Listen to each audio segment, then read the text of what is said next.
ঘৰৰ পৰা ওলাইছোঁ ওলাই দেহি ৰাস্তাৰ পৰা এনেকুৱা পানীটো নহ'লে 25 হাত ওপৰত পৰি আছে মই দৌৰ মাৰি আমাৰ ঘৰৰ পশ্চিম ফালে এটা মছজিদ আছে তাত উঠিলোঁ কমসে কম নহ'লে 5000 মানুহ তাত উঠিলোঁ মাটি একদম বালি পৰিল কোৰা পৰিল কিমান হাঁহ মুৰ্গী গৰু বাছুৰ ছাগলী সব গুচি গ'ল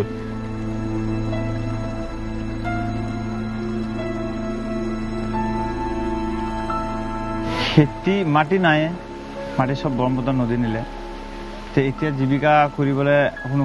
উপায় নাই তাৰপিছত এইবিলাক মাটি যে গৈছে সব মানে আমাৰ কমসে কম 40-50টা গাঁও গৈছে সব মেদি মাটি আছিল একচনা মাটি আছিল তেনেকুৱা বহুত ডাঙৰ ডাঙৰ স্কুল বিল্ডিং মাদ্ৰাসা মছজিদ হস্পিটাল এইবিলাক সব ভাঙি গৈছে ইয়াৰ পৰা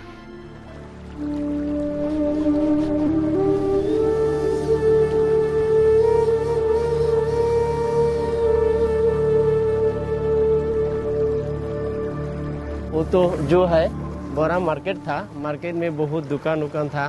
वो भी पानी ले गया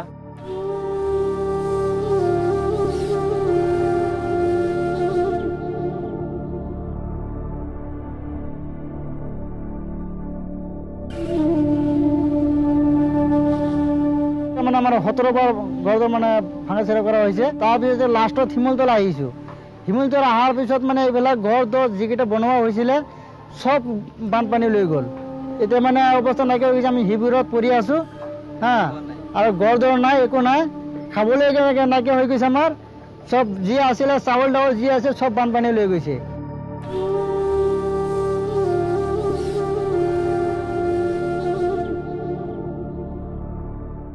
পেশাব পায়খানা কৰিবলৈ খুব অসুবিধা হৈ আছে লিটিং নাই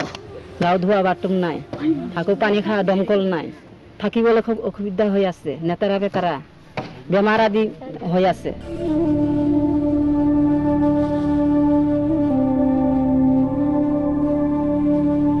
This has been one of the worst floods in the last 10 years. During the first week of the floods, Oxfam went ahead and carried out an assessment which kind of gave basic information. The assessment kind of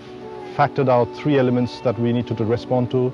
One was that there was definitely a vital water sanitation need here. There was also assistance required in terms of livelihood support. And thirdly, they also there was a huge shelter need here.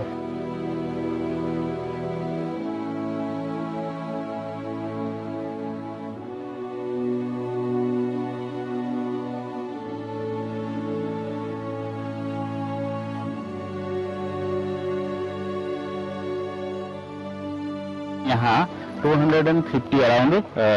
लोग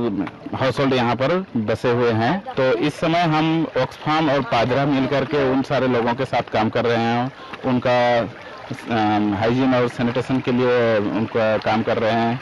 hygiene kit सब distribution हो रहा है उनको health and hygiene के ऊपर अब हम उनको अवेयर कर रहे हैं उनको एजुकेशन दे रहे हैं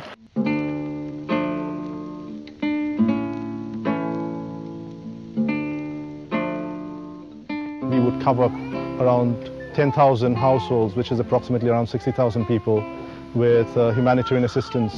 as a part of this response program.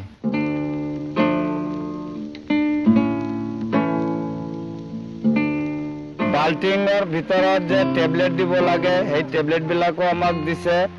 Dettol দিছে আৰু তাৰ লগত পানী ঢাকি ৰাখিবৰ কাৰণে কাপোৰো দিছে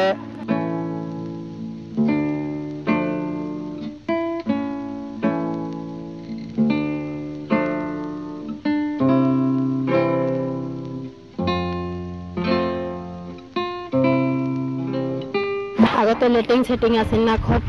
অসুবিধা আছিল এতিয়া লেটিং আপুনি দিছে এতিয়া মোৰ সুবিধা হৈছে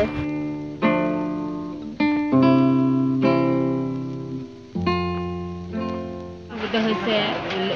গা ধোৱা বাথৰুম হৈছে লেটিং হৈছে সুবিধা হৈছে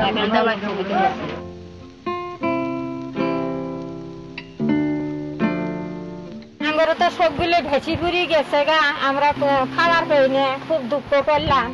এনে বস্তুগুলো পাই আমরা খুব ভাল পাচ্ছি মই ইয়াত আগত খুব বেমাৰ আদি আছিলে গন্ধ চন্ধ আছিলে এইবিলাক মানুহ আহি শিকাই দিছে বাল্টিং চাল্টিং দিছে চাবোন দিছে হাত চাফা কৰিবলৈ গা চা ধুবলৈ কেনেকৈ ব্যৱহাৰ কৰিবলৈ কেনেকৈ ঝাৰু মাৰিবলৈ ঝাড়ু দিছে আৰু ডালি চাৰি টেবলেট দিছে এইবিলাক